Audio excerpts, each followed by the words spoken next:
Hello and welcome back. I hope you all have been having a wonderful day at our summit. Um, as many of you know, we wanted to create space for the people who have been on this journey with us to present and share their expertise. And so the following sessions were among hundreds submitted, and the finalists were selected after thousands of votes and careful consideration by the FFA team. I am so proud to give you our community-led programming. First up is Ashlee Ammons and Kerry Shrader. Come on up.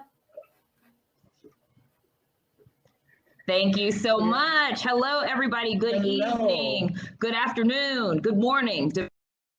Where you are tuning in from. I am Ashlee Ammons. I am Carrie's mom. I am You're my mom? Yeah. Okay. That's what I meant. I'm your mom. Okay. So y'all, it's a little joke. She usually says that she's the daughter and I'm the mom. So that's what that is. But anyway, we are a mother-daughter tech team coming to you live from Birmingham, Alabama. Full disclosure, we are like triple booked today. And so we are sitting at a fashion show that going to participate in. It is Breast Cancer Awareness Month, and it is because Carrie is a survivor. She was diagnosed and cured over the course of this crazy startup journey.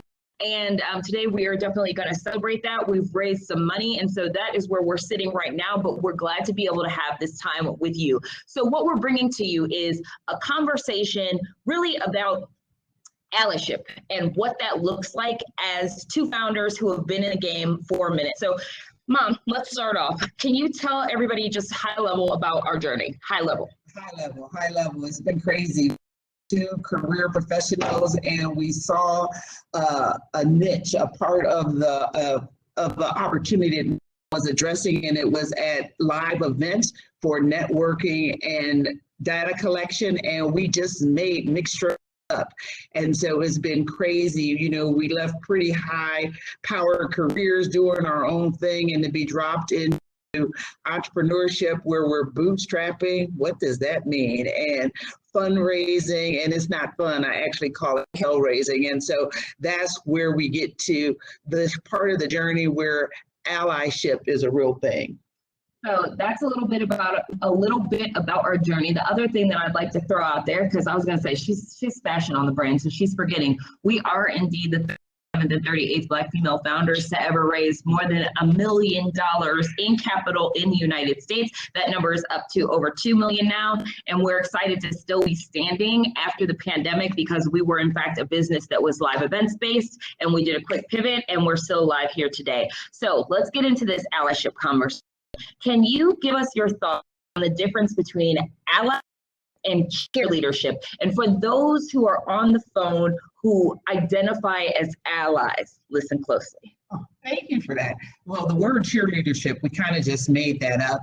And that's all about, and it's great, right? It's your friends, it's backers, it's people that you meet that will clap you on in this journey, that will like give you advice. And oftentimes it's advice without substance of how to get there or particular names, but they're applauding. You look in pictures and they happen to be in pictures, and cheerleaders are needed because, you know, it can be a morale booster, but that's the difference between a cheerleader and an ally.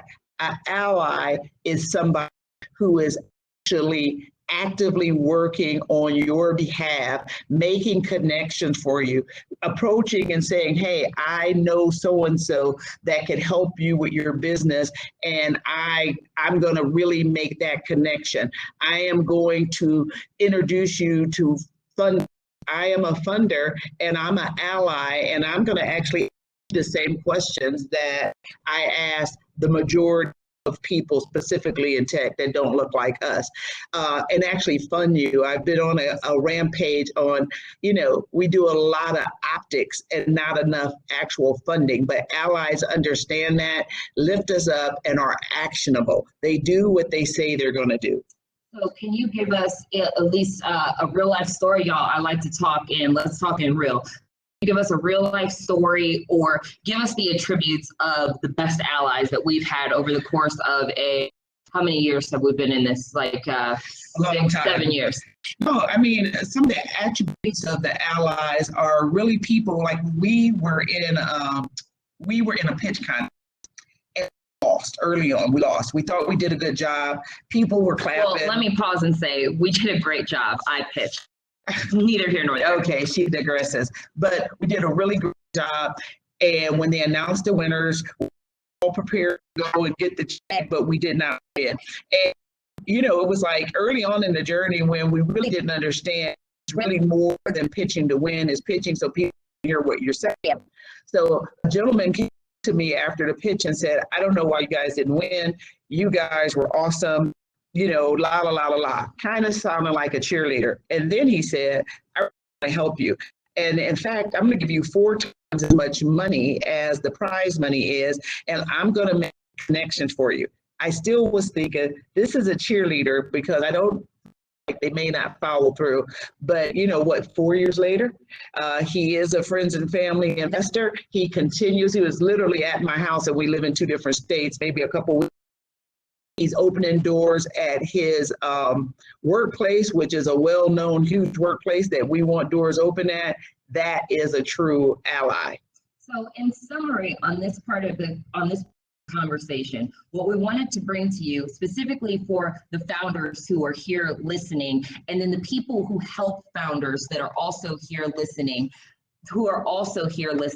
we wanted to add to the conversation that if you are somebody that thinks that you're helping startups, make sure you do like a self-survey to actually think, what have you done to demonstrably move these businesses forward versus what you're saying? Because I think all over the United States and beyond, there are great people who think that they are being allies when really they're being cheerleaders, much to the detriment of the founders that they're trying to help. Because at the end of the day, revenue solves all. The biggest thing that you can do for a founder is 1, buy their product, and 2, connect them to people who will. So let's close that part of the conversation, and now let's go to this next piece. And I just want to address what was just said in the chat. So my mom is not tech savvy, even though she's a tech CEO, and she just turned our camera off for no reason. So here we are back on camera. So anyway, what can founders do to pay it forward to the allies that help us move along? I mean, to pay it forward is, you know, when someone is being an ally to you, you need to understand they are extending themselves to you, and oftentimes for $0, not for equity, not for capital in your company. They really want to be helpful. And so when someone presents that opportunity, you present them well.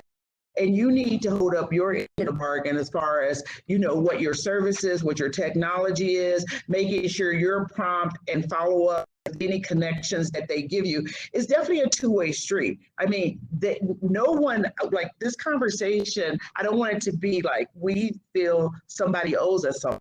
It's not that at all. But we see this word all the time, all over the news. I'm an ally, I'm an ally. It really, sometimes it feels like, and we've seen it be more of an optic, a lot of talking and no tangible results of allyship. But it's definitely a two-way street on the ally and then on the entrepreneur. So part of the title of this session was about shattering ceilings, having to do with shattering ceilings. So before we get into your thoughts on shattering ceilings, can you give everyone here a glimpse into who you were before you became an entrepreneur? I was a very successful HR executive, and I worked for large companies. I have a master's degree. I had the senior certification. Can I pause you really fast? This is another note for everyone. Notice how she just jumped forward and said she's a very successful HR executive. I feel like sometimes we as women don't do that. Own that. I was also a successful events producer. Go for it. Yes. So no, and all about success. And literally one day, Ashlee and I had a conversation. She was in New York. I was in Nashville. We had a clumsy weekend of networking in our own demographic. And when we talked about it, there wasn't a solution. And so we literally made up mixtros. And so, you know, prior to this, my life was pretty normal. I could pay bills, I could send my kids to school, I could do all of those things. And, you know, sometimes we get in conversations and it's almost like people want to strip all of that away just based on what I like to call it, my earth suit looks like. It's you know, melanated. It's also not the young millennial version, although I'm holding my own. So it is. You know, let's talk about how it was to get that funding. So we have shattered a couple glass ceilings. So the thing about us in Mixed Rose is we've come to terms with this. It's like win, lose, or draw with our business, although I feel like we're going to win. We have changed the perspective on some things. We started a business outside of the coast, you know, away from the valley in the southeast. Yeah, in the south, in the southeast, which comes with its own, I would say, unique challenges for many, many, many different reasons. And so we've certainly shattered. I think the more profound thing that we've been able to do is really change what the face of entrepreneurship is in the Southeast and beyond.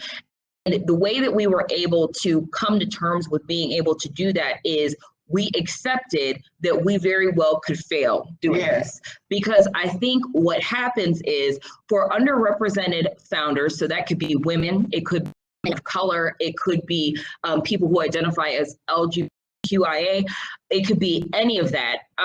We get this feeling like, oh my gosh, if we're the first to raise money in our area, or we're the first to, you know, one of those ceilings, it's like if we end up failing, we feel like no one else will ever get an opportunity because we were the people who came first, we failed, and so now as a demographic we are cut off.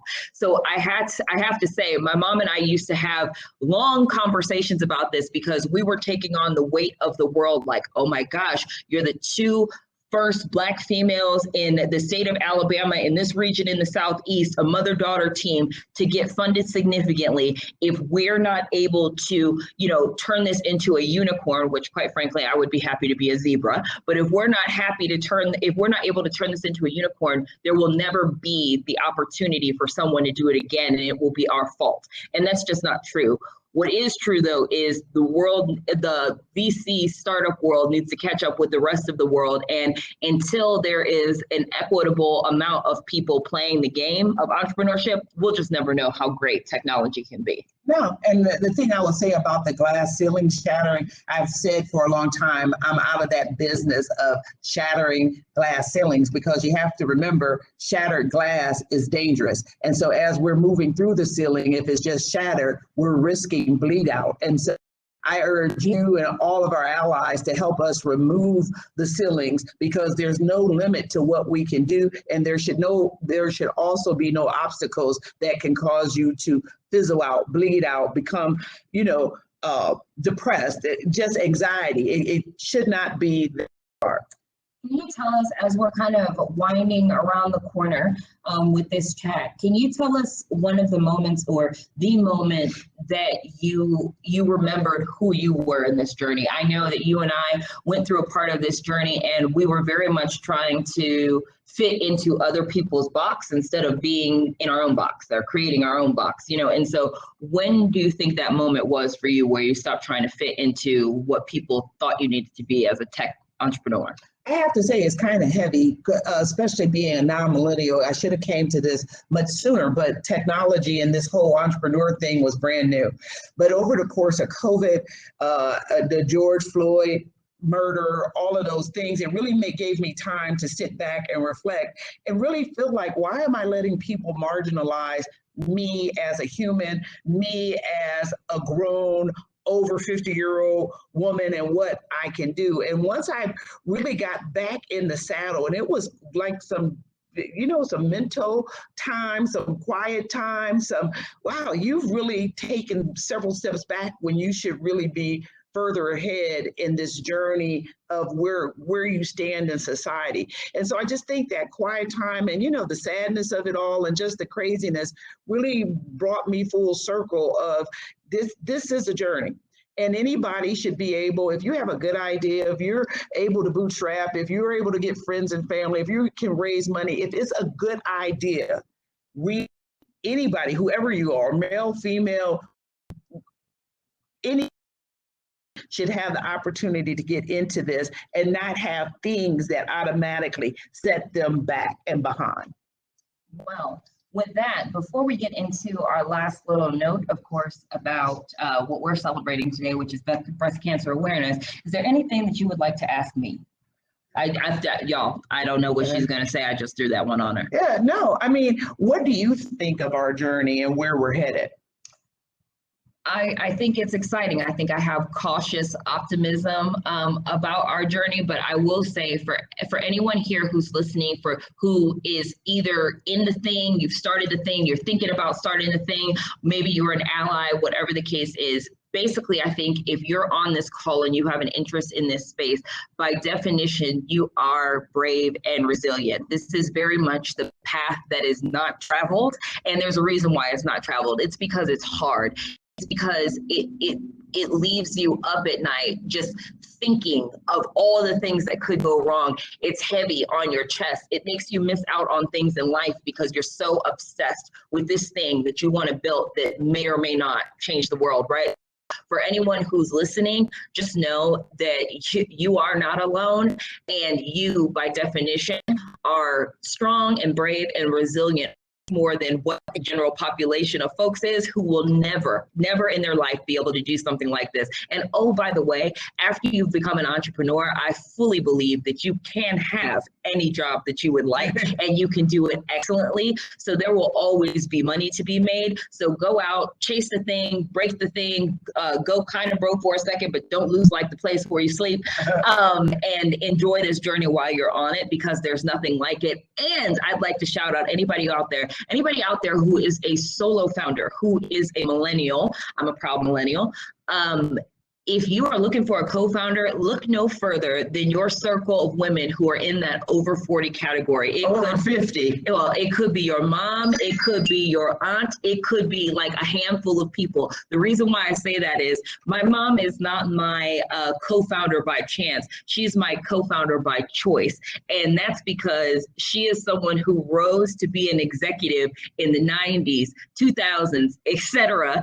And that means that she just had to figure it out. That was pre Me Too, Us Too, Them Too, Black Lives Matter, all that kind of stuff. So find you a woman over 40 and they will take your business forward. Lastly, before we close this out, let's talk about breast cancer. Please give your PSA. 2 seconds. Thank you so much, Female Founders Alliance. You all rock. And as women, please check those tatas. I am a breast cancer survivor. Through this journey of entrepreneurship, had I not had that mammogram, it could have been different. Prevention saves lives.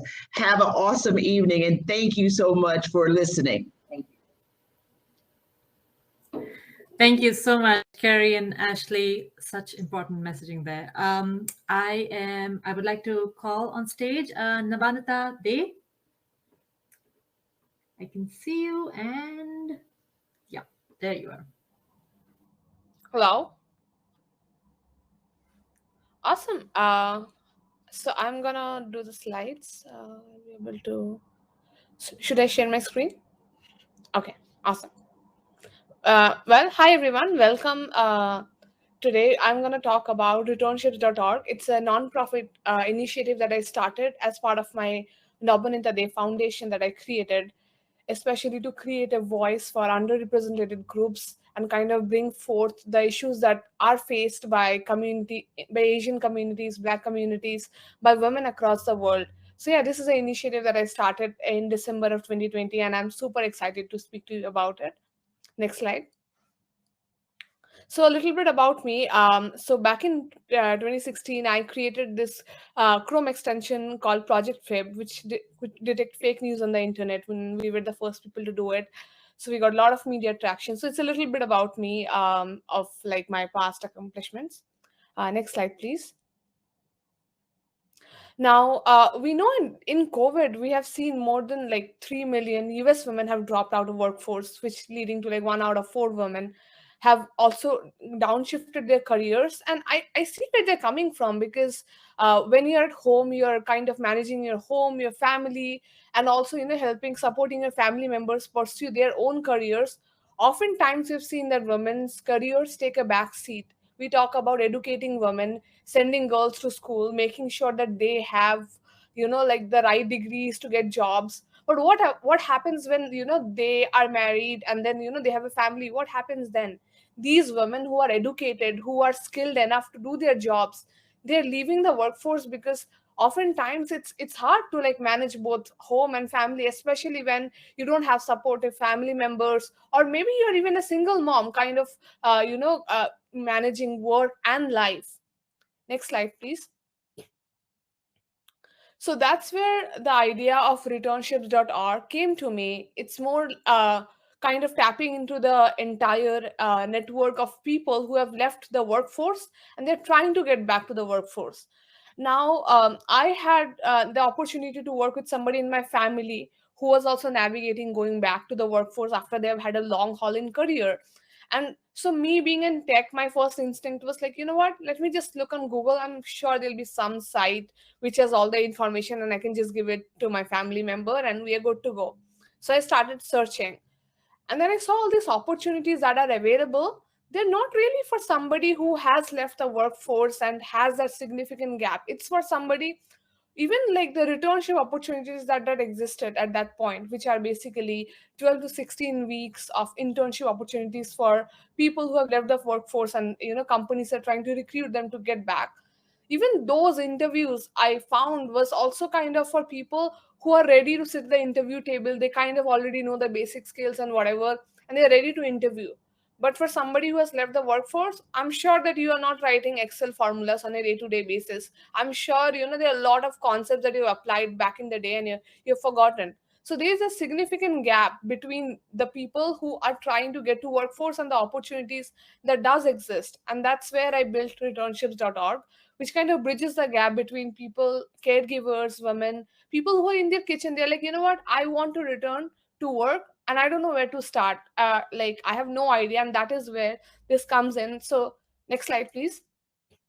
So I created a course basically, which kind of lays down like a step-by-step process on what you can do when you're kind of trying to figure out like going back to the workforce. So the first being that when you're out of workforce, you're like, I want to listen to somebody who has also navigated this entire thing like me. So you want to get motivated. So through our podcast, we kind of tell stories of women and people who have returned to the workforce successfully. We also bring in like different career coaches, mentors, therapists, like industry experts to kind of share their knowledge, and it's completely free that you can listen to, you can share it with somebody who is trying to get back to work, on all the important tricks and all the important tips and resources that you would need to return to the workforce. After you're a little bit more motivated, and you have like, so there's also another thing, there's a internships forum that we have built, which basically you can go on the forum, you can sign up, and it doesn't need to be somebody who has left the workforce, but it could be somebody who is still there, and you can kind of share your story, you can connect with the career coaches, mentors, and all the people on our platform. So that is the first module, is get motivated. The second step is, after you're motivated, you're like, you know what, I'm motivated, what next? The next thing is you kind of need to know yourself a little bit better. So if you go on our training, so this is the course that I've designed, basic, and it's completely free, anybody can take it. So this getting to know yourself better, it kind of walks you through mindfulness, talks about basic, this simplest of things that like for example, somebody who is trying to, let's say, work from home, they would probably need a laptop, they probably need a work from home setup, or they might probably even think about how do I even get into that mindset of returning to the workforce. So I feel like a lot of different things helps in this area, like for example, understanding what kind of, there are different personality tests that you can do, like that I did actually while I used to work back at Microsoft sometime back as software engineer, and then we took the red, blue, green personality test, which also kind of tells about your leadership skills and what shines through. And oftentimes these kind of personality traits can also help you understand what careers are suited to you. So there are a lot of resources around getting to know yourself. Then the next step is, after you have known yourself, you are motivated. Now, to bridge the gap, you need some sort of training. So under the trainings module, it starts from a very grassroots level. Like, I want to cater to a community of like even immigrants, like let's say people who do not, their English is not their first language really. So sometimes even like just starting the process can be like, can I learn English a little bit better so I can speak more fluently in our interviews? So there are videos there where you can learn English. Then another thing is, somebody, let's say, who has left the workforce 10, 12 years ago. At that point, internet and tech boom might not be at that boom at right now. Each and every company needs at least some basics, like I'm sure all of you who are watching, you know how to use Google Docs, you know how to use Gmail or Outlook or some sort of tools. And it was not the most important thing back in the day. So even having these grassroots level trainings that are incorporated in that. And the trainings module also has different trainings around what kind of career paths exists, what kind of career paths exist back in the day and how they have translated now, what kind of degrees you can do. And there are so many companies currently who are offering free certifications and courses. So I've also linked all of those things on the page. Now the next part is, after now you know yourself better, you have these trainings, the next thing is you want to showcase what you have had done. So that's where it comes, building resume or building an online presence or a profile. That's how you can, basically connect with other people and showcase your story. So it incorporates, like, how to write your resume, or how to build your LinkedIn, or how to even build a portfolio site if your resume has a lot of information. So there are a lot of information around that. And then after that, if somebody is still feeling stuck, that's where we connect them to therapy, mentors, career coaches, so that you do not feel stuck at any process and you have that level of help. And I believe this is a good place for a career coach or a mentor to come in, because you kind of have a little bit idea on what you're doing and where you want to go. So that is where you can actually truly seek help. And then last stage, I think after this stage is where somebody is actually ready to look at these opportunities that are dedicated to returning to the workforce, that are returnship opportunities. So you can find this entire course if you go to the returnships.org or nabanitadayfoundation.com. Either of these websites, you'll be able to find all this information. Next slide, please. Now, like I mentioned, that we also have a podcast, and then this is a Facebook link, facebook.com/returnships.info. Feel free to give us a follow there. And we also share like several resources on companies who are hiring, and in general, day-to-day resources that I come across. I put it on that page. Next slide, please. Next slide, please. Um, so returnships.org is not just for caregivers who are returning to the workforce, but it's also for companies who are, looking to hire return to work opportunities. So we also put together a guide that if you're a founder who is watching, I recommend you to incorporate returning to back to work or returnship opportunities in your company, because I believe these caregivers who left their workforce and, they bring their family together and build tomorrow's leaders. They have a lot of leadership qualities. So this is like a guideline that I put, that if you do end up building a returnship program for your company, this is what you can follow. Like the first week, you want to have a returnship boot camp where you kind of give them the feel of the company culture, and then leadership principles, different teams, orgs, and just in general understanding what company they're getting into. In the week 2, they can kind of get more incorporated with the team that the returner is planning to work with. So returner means like people who are returning back to the workforce. Then third week, you can kind of onboard them more on the day-to-day tasks. Week 4 is where you can maybe think about assigning them a specialized task that they will work on for the rest of the returnship program. And then you can also kind of give them guidelines on what milestone looks like for a day-to-day basis. Then week 6 is something you can have a internal career fair where you can bring in different teams and mentors and kind of help returners see that apart from the team that they are doing this returnship opportunity with, what are other teams that they can be a good fit with, and maybe and also check in if if the returnship itself is going well for the returner, or if they feel like that's not really a fit and they need to be realigned to a different team. And then week 7th and 8th is like where they can have more hands off, where like they can own more things and they can just go to their mentors or onboarding buddy that you have probably assigned them in the beginning for less things, and they're owning more end to end. And ideally, by this end of the returnship program is where you want to think about does this person has a potential to be for a full-time opportunity. And the entire thought process behind is like somebody who comes into this returnship program is somebody who has left their workforce a long time ago. So hire them for their potential, and then kind of evaluate them over the 16 weeks or 18 weeks that you feel is appropriate for your company, and then see if they can be somebody who can transition into a full-time employee and have that kind of impact in your company. So if you want to read this entire guide, you can check out our Forbes article that we wrote. It's called Your Company Needs the Returnship Program in 2021, How to Build One. So you can read the entire article there. Next slide, please. So through our foundation also has a partnership with Forbes, through which we create multiple content around taking successful career breaks, and then helping for somebody who is a working mom, evaluating what a better work-life balance would look like, or even as simple as how to maximize your chances of getting a new job or picking your next career mentor. So we have produced a lot of content around that, so feel free to check it out. Next slide, please. Nabanita, we have some questions in the chat. I was wondering if you can address some of these. So we have someone asking, what would be your top tips for women looking to break back into the workforce after a gap?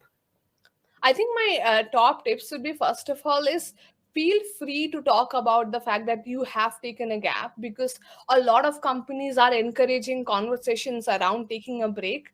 And I feel like after you bring that up, they will align you to recruiters who are hiring for opportunities that incorporates taking a gap and then going back to the workforce. And make sure you look for returnship. So RETURNSHIP returnship opportunities. You can also go to our nabanitadefoundation.com, and there are lists of returnship opportunities, so you can apply to that. The second thing is, make sure your foundations, like, it doesn't matter what job you're applying to, make sure the foundations that incorporate, for example, you're applying for software engineering. You don't need to write like lead code level code at all levels. If you know how to problem solve, you can think through a problem, you can write basic algorithm. That could be in any language. That is fine for them. They don't need your code to be running in linear time and everything to be perfectly done. Make sure your basics are solid. And then the next thing is, for somebody who is trying to get back into the workforce, that means you have been in the workforce previously, right? So you are confident that you have done the job amazingly in the past, correct? So make sure you reach out to your coworkers that you used to work with and back in the day, and see if they have opportunities in the companies that they are part of. If they are hiring, like, leverage LinkedIn, like go on LinkedIn and search for returnship keyword again and see who are hiring. And also feel free to just reach out to people, like somebody who went to school as you, or somebody, like, search for the keyword hiring, and then just have the information with them that, hey, like, I am looking for, like, I saw you're hiring, would love to hear more about what you're doing. And you will be amazed that they would be more than happy to talk to you about it. Wonderful. Thank you so much. We are just coming up on time here. I want to say thank you for your time and for sharing this, sharing your presentation. I want to now call on stage our final presenter, Suzanne Altoff. You're right here. Hi, Suzanne. I can see you. Great.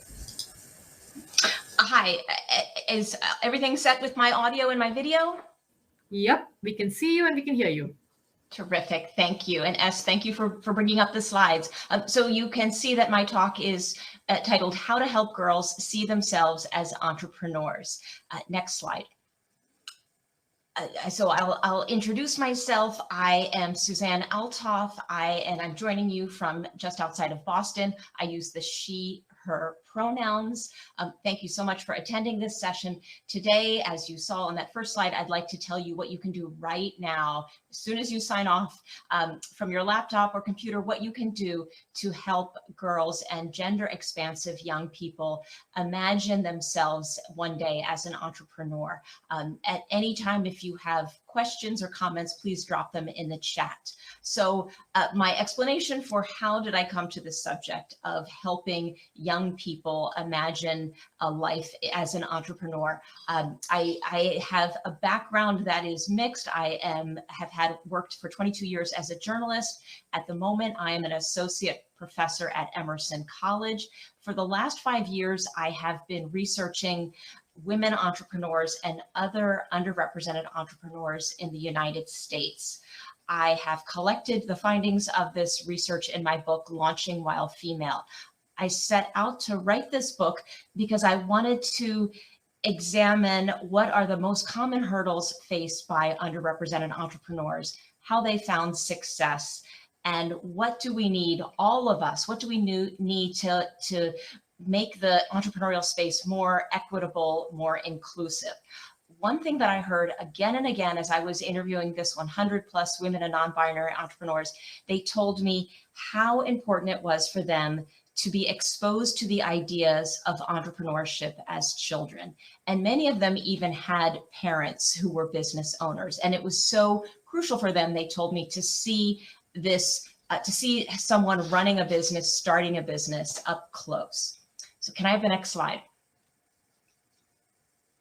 Let me tell you some numbers related to young people and entrepreneurship. The first set of numbers that I'm sharing with you relates to role models. The body of research on role models is extensive. And what we've learned is that seeing someone in a role, especially if this someone shares some of your identities, such as your gender, your race, if you can see this person in a role, that can help you imagine that role for yourself. So it's concerning, some of these statistics that you see on your screen, that so many young people can't even name a single woman entrepreneur. When pollsters ask young people, who do you think of when you picture the ideal entrepreneur, they often think of a white man. So this is, many people cite Mark Zuckerberg. And this is not just the case with children. Adults also tend to imagine a white man when someone says, picture an entrepreneur.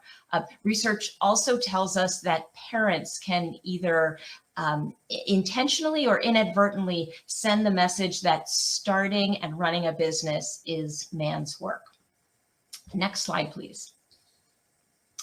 The media that young people consume is also problematic. Whether it's a family movie or the cover of a magazine, there is a repeated message, again, that entrepreneurship is man's work. You'll see on your screen, for example, that researchers have looked at who ends up on the cover of Entrepreneur magazine. Most often it's men on the cover of this magazine. When women do appear, the researchers found that the women are often wearing heavy makeup and the photo emphasizes their face. Glamified is a word that the researchers used. And around the photo of this woman entrepreneur, you see words like nurturing, health, beauty, fashion. And this is in contrast to what you would see on images of a male entrepreneur. You commonly see words like power or innovation or risk taker. Next slide, please. This limited idea of who is suited to entrepreneurship, it continues in the case studies that college students might read. In addition to the protagonists in these business school case studies often being male, they are overwhelmingly white.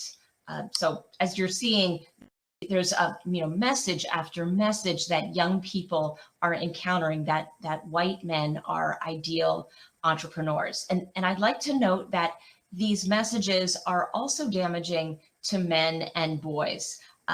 Male students, for example, reading these case studies, they aren't seeing examples of people who might one day be their boss. So they need to see these role models, just as girls and just as non-binary young people need to see these role models. Can I have the next slide, please? I know many of you in the audience are your founders yourself, or you work closely in the entrepreneurial community. So that you know, therefore, what women founders and non-binary founders and founders of color, that they face numerous roadblocks. I detail several of these on the screen. These are some of the themes that I explore in my book. It is very urgent that we address these roadblocks. Doing this work will require systemic changes. As Ashlee and Carrie pointed out, it will require real work by allies, not cheerleading. As that work takes place as we work to fix the situation for today's entrepreneurs.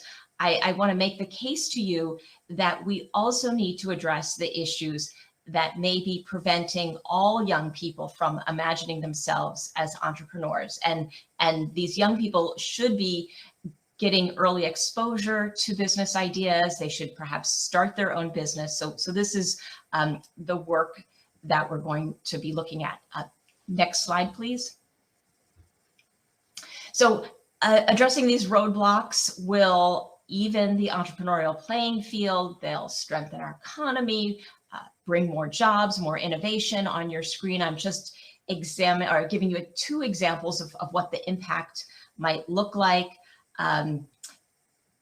Especially as we recover from the pandemic, we need to make sure that the entrepreneurial space is as inclusive and as equitable as possible. So what should you do? I hope that's your question. I'm going to give you 4 steps that I would recommend to you to help girls and non-binary young people see themselves as entrepreneurs. These suggestions would address the issues that have just highlighted for you, such as the point that young people don't know a single woman entrepreneur. So let's dive in. Can I have the next slide, please?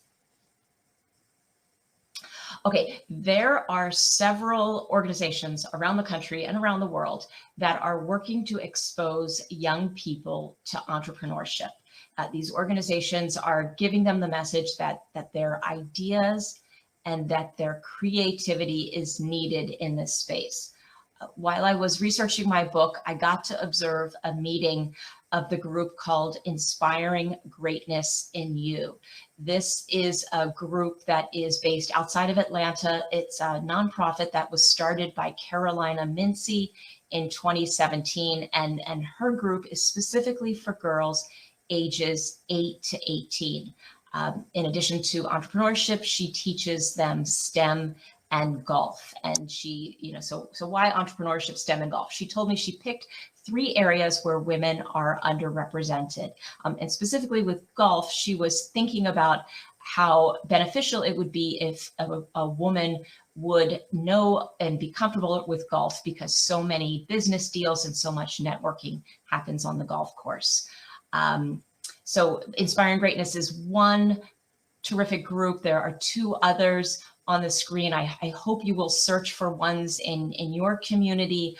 I want to call your attention to one thing that is a difference with some of these groups. I told you Inspiring Greatness in You specifically reaches girls. There are other groups that reach girls and non-binary youth. On the other end of the spectrum, you see groups for children, exposing them to business and entrepreneurship, groups that ask all gender identities to attend these groups. The thinking here, for example, Youth Cities is one of these. The founder, Vicki Wu Davis, told me that it's really important for her perspective that boys are part of these groups, because she wants the boys to work alongside girls. She wants these boys to see girls taking leadership roles, pitching their business ideas, and she feels like this would pay dividends in the years to come. If you have a thought on this, whether these spaces should be girls only or not, I'd love for you to add your thoughts in the chat. Can I have the next slide to show you my second suggestion? Okay. Young people must see a more diverse mix of entrepreneurs in their day-to-day lives. They must see it in media. I mentioned movies and magazines. Everywhere where these children are spending their time, they need to see a richer spectrum of people creating businesses, running businesses. When doing interviews for my book, I was struck by how many times founders repeated the phrase to me, "You can't be what you can't see." It was so important to them that they had seen someone who sounded like them or looked like them creating a company, and they want other young people to have the same experience. So I'm asking you, in as many settings as you can imagine, whether it's a local school or a community day, make sure that the people who are invited to speak and the people who are being celebrated, that that we see entrepreneurs of different genders, of different races, different abilities, as many differences as is possible. Ask for this. And if an event organizer does not have this, speak up and share that this is problematic and that you would like to see it done a different way. Can I have the next slide, please? Okay, I would like to offer you the idea of, in addition to role models, exposing young people to books, to projects. I have 2 books that I'm a fan of on the screen. One of them is a biography of Madam C.J. Walker. I promise you, I put this screen together before I learned earlier today that Female Founders Alliance is changing its name to the terrific Graham and Walker, making reference, of course, to Madam C.J. Walker, who launched an incredibly powerful cosmetics empire in the late 1800s and early 1900s. So this could be a potential book that you show to a young person to get them thinking about, maybe this is a space for me. I also note on the screen lemonade stands, the next slime business. My slime recommendation is a reference to a girl that I met at the Inspiring Greatness in You sessions that I attended in Atlanta. She told me with great excitement about the slime business that she was running at her school. This was pre-COVID, of course, but the business gave her a chance to practice customer skills, marketing skills, and crucially, her mother gave her the tools that she needed to run this business. So if you have young people in your life, if you can ask them what project they're working on or give them project ideas and make sure they have the tools they need to launch these projects, that would be important work. All right, can I have the next slide, please? Here is my final recommendation for you. That is to teach the young people in your life and in your community about the concept of shopping your values. So explain to them, what does it mean when you buy a book from a Black woman-owned bookstore like Harriet's Bookshop in Philadelphia? What does it mean when you buy a book there as opposed to Amazon? Talk to kids about where the money is going when you make this purchasing choice and which community is being supported with your money. So telling young people about the power of their consumer choices, this has the added benefit of exposing them to yet more examples of business owners. Again, business owners who look like them, who sound like them. I'm sharing with you on the screen some examples of companies that I really like that direct people to women-owned and operated companies. Buy from a Black woman, for example, has a great online directory where you can learn about Black women-owned businesses and buy from them. Yelp also has been exploring this area. Yelp has recently added 2 features. You can search for women-owned businesses. You can also search for Black-owned businesses. So, even if you're looking for a restaurant or a plumber, there's a way that you can have this conversation with young people and tell them about the entrepreneurs that are working in their community. So these are just 4 examples of groups that I like. If you have any other examples to share, please add those to the chat. Last and final slide, please. So these are 4 ideas. I hope that you can adopt at least one of these right away. If you would like a copy of these slides to remind yourself of these ideas, please get in contact with me or get in contact with me for any other questions. I would love to hear your reactions and hear what you have to think, hear what you're thinking, excuse me.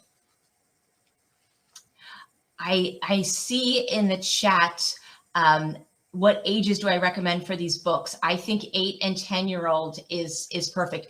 The books could be as good for teens as well, young teens. Even for a young reader, I think some of these books can be worthwhile, just showing them the pictures and telling them so-and-so runs this kind of business. I can't emphasize that enough.